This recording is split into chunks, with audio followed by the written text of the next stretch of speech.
ഈ കഴിഞ്ഞ തെരഞ്ഞെടുപ്പിന് മുമ്പ് നരേന്ദ്രമോദി ഗവൺമെൻറ് അതുവരെ അവർ തൊടാത്ത വിമൻസ് റിസർവേഷൻ ബില്ല് എടുത്തുകൊണ്ട് വന്ന് അതങ്ങ് പാസ്സാക്കി. അതായത് ഈ 14 ഭരണത്തിൽ വന്നതിന് ശേഷം ഒരു സെഷനിൽ പോലും ഈ ഒരു ബില്ല് കൊണ്ടുവന്നിട്ടില്ല.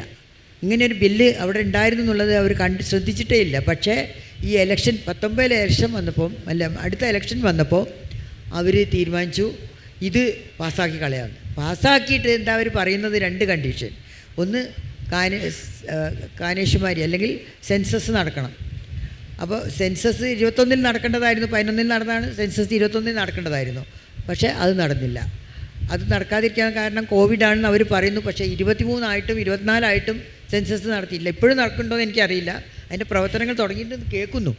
പിന്നെ അതല്ലെങ്കിൽ മണ്ഡല പുനർനിർണയം നടക്കണം. ഈ 2 നടന്നാലേ വിമൻസ് റിസർവേഷൻ ബില്ല് 33% സ്ത്രീകൾക്ക് റിസർവ് ചെയ്തിട്ടുള്ള ആ ബില്ല് പാർലമെൻറ്റ് പാസ്സാക്കിയാലും നടപ്പിലാവുകയുള്ളൂ എന്ന് ആദ്യമേ അവരത് പറഞ്ഞിട്ടുമുണ്ട്. അപ്പോൾ നടപ്പിലാക്കാൻ വേണ്ടി ആയിരുന്നില്ല ആ ബില്ല് എന്നുള്ളത് വളരെ കറക്റ്റാണ്, ക്ലിയറായിട്ട് അറിയാം.